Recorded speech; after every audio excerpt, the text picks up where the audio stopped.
Bonjour mes chers stratoniens, j'espère que vous allez bien. On se retrouve aujourd'hui pour une nouvelle vidéo. Très content d'ailleurs de vous retrouver pour vous dire que mon plan est en train de fonctionner. Et ça, je suis plutôt content de vous l'avoir présenté donc dans ces dernières vidéos ici. Je rappelle qu'on avait donc cette dernière vidéo, donc c'est la vidéo d'hier où j'attendais cette potentielle A, B, C parce qu'en fait cette zone ici n'a pas été touchée et il y a de fortes chances qu'on y revienne. Donc actuellement on a une petite inversion de structure et c'est en train de chuter. Malheureusement du coup dans le copy trading on s'est pris le stop loss avant que ça chute. Je suis vraiment dégoûté. Je suis dégoûté, j'ai la haine. Genre la mèche ici, on est juste venu chercher notre stop loss.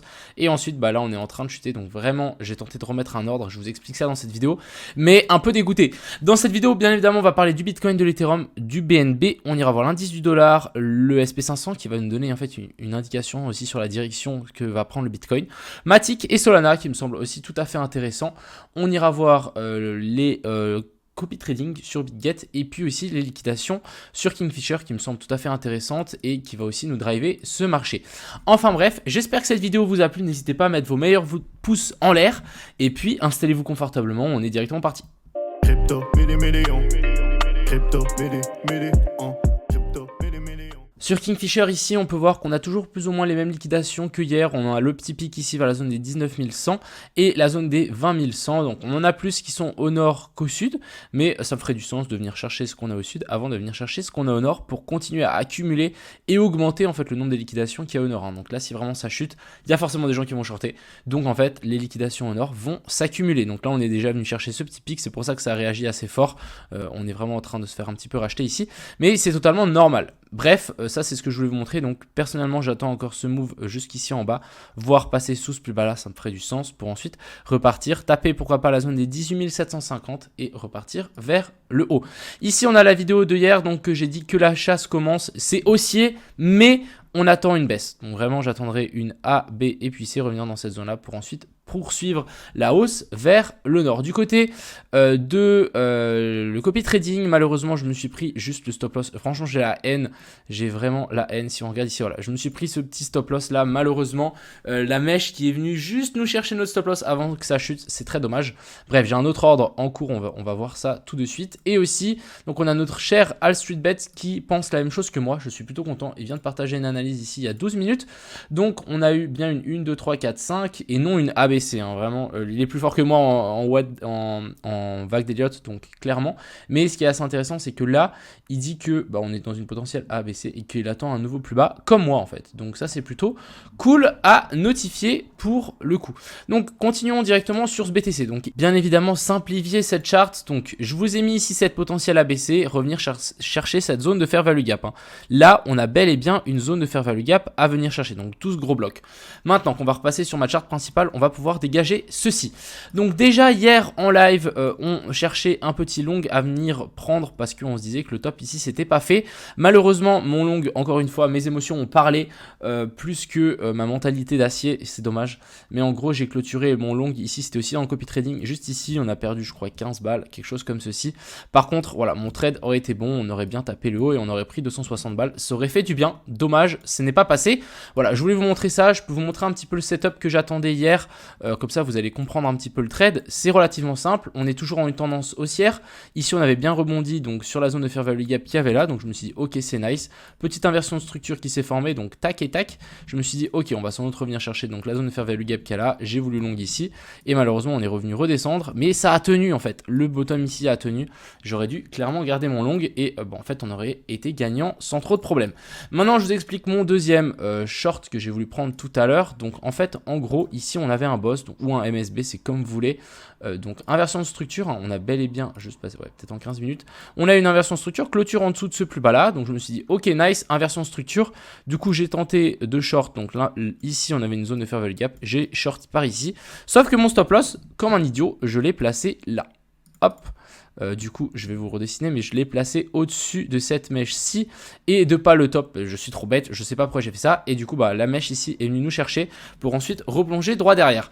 Donc je me suis dit ok bon c'est pas grave, on s'est pris un stop loss, c'est pas grave, mais je me suis dit ok on a une inversion structure ici en plus petite time frame, je vais placer mon ordre de short ici et puis on va simplement attendre que le Bitcoin revienne sur ces zones là et ensuite ça rechute. Malheureusement mon ordre n'a jamais été pris à je sais pas combien, allez à 10 $ près, et du coup maintenant c'est la chute libre libre sans nous. Malheureusement, je suis dommage, j'avais le bon scénario dans les mains, mais c'est la chute libre sans nous.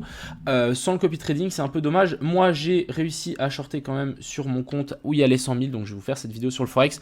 Je suis à plus 4 000, c'est très très propre, je suis plutôt content. Donc là, je prends 80% des profits. Donc je pense que si vraiment on vient taper mon TP ici en bas, ça me fait une journée à 15 000 balles. C'est très très sympathique comme journée, on va pas se mentir. Donc actuellement là on va attendre que mon plan se mette en marche, hein. Donc on est déjà bien parti, on va attendre que ça descende jusque dans ces zones là. Je pense que ici on a des liquidités, donc on va bien évidemment aussi regarder en fonction de Kingfisher où est-ce que ça se situe, vers la zone des 19 100.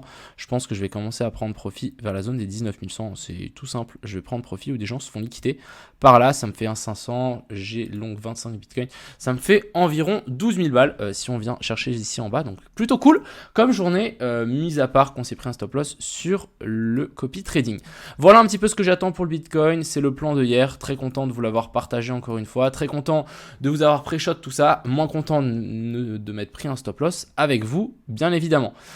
Juste passer sur cette autre chart, ouais voilà, ça c'est le trade. Bref, on va patienter tranquillement, mais voilà, ce short était vraiment très très prévisible et dommage, vraiment dommage, mauvaise exécution du plan.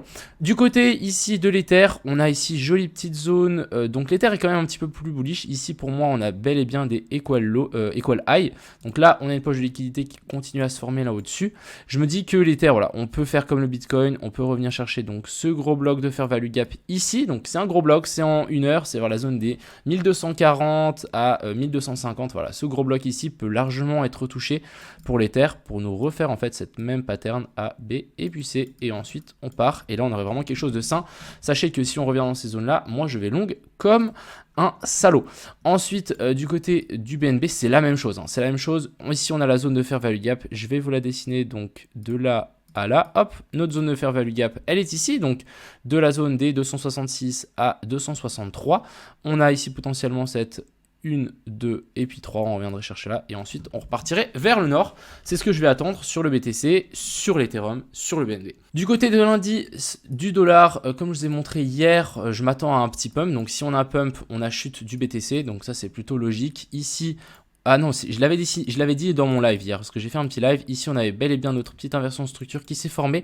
On revient chercher ici, on avait une petite zone intéressante. Et du coup, maintenant, ça pump. On a des zones de fair value gap à venir chercher ici, voire même pousser encore un petit peu plus loin. Pourquoi pas taquiner ces sommets-là. Et ensuite se retourner. Pour moi, ici, l'indice dollar est vraiment baissier pour du moyen terme. Le SP500, bien évidemment, est baissier. On est venu taper donc la zone de POI qui est ici très importante. Je crois qu'elle est en 4 heures.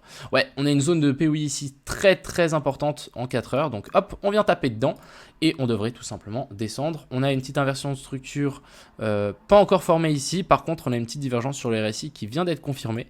Et ça, c'est plutôt nice. Donc, on peut très bien s'attendre à une chute. Venir chercher ici, nous faire plus ou moins la même chose que le BTC, sauf en moins puissant. Donc, une A, B et puis C. Et ici, on repart et on maintient en fait cette structure haussière, hein. Ça ferait vraiment du sens de revenir chercher ces zones-là pour maintenir ce bottom-là et en fait continuer cette structure haussière vers le nord. Vraiment, c'est ce que je vais attendre sur l'SP500 et l'indice du dollar. Du côté de Matic, on a une jolie petite trendline qui a été franchie ici. Jolie petite trendline qui a été franchie. Je me dis, ça vaut la peine, pourquoi pas, de revenir chercher la petite zone de POI 4 ici. Hop, en daily, je vais zoomer un petit peu pour que vous puissiez tous voir, mais vers la zone ici des 0,79, chercher cette petite zone ici, et en même temps, pourquoi pas nous faire un petit retest de la trendline pour ensuite pousser. Donc je trouvais ça assez intéressant, et en général le Matic est plutôt bullish. Mais ne l'oubliez pas, on peut toujours revenir chercher, retester cette trendline ici long terme, étant donné qu'on a fait une belle déviation en dessous, repasser et faire une petite touchette de cette ligne avant de pousser semblerait complètement faisable.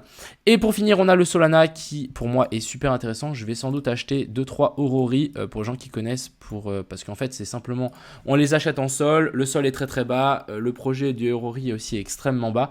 Je me dis ça peut vraiment faire un effet de levier sans acheter du Solana, mais acheter des Aurori et un effet de levier sur du Solana.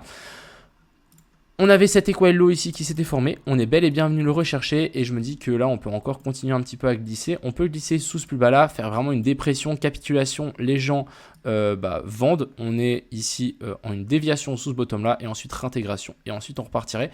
Et c'est à ce moment là où il faudrait faire all-in sur le Solana, bien évidemment. Mais voilà, très intéressant, on est venu chercher cet equal low. C'était la target minimale, je pense qu'on peut encore chercher un petit peu plus bas pour le Solana. Enfin bref, voilà un petit peu cette vidéo, très content de vous avoir un petit peu pré-shot ce move ici vers le bas. Maintenant on va simplement attendre que ça qu'il continue la chute.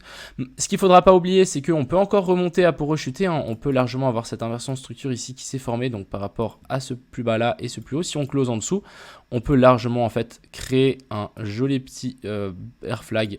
Tap, on remonte jusqu'ici, donc ça peut être de nouveau une belle entrée de short avant de redescendre. Ça c'est quelque chose de complètement faisable, mais on peut aussi largement faire un petit Bart Simpson, on règle tout le monde, tac tac tac, et ensuite on vient chercher beaucoup plus bas, et ensuite ça repart plutôt violemment. Enfin bref, j'espère que cette vidéo vous a plu, je vous souhaite à tous une excellente soirée. Moi actuellement, voilà, je suis à 4400 ici, si ça veut bien montrer, donc ça c'est plutôt propre. On va voir jusqu'où ça va aller. Enfin bref, passez une excellente soirée, profitez bien et à plus.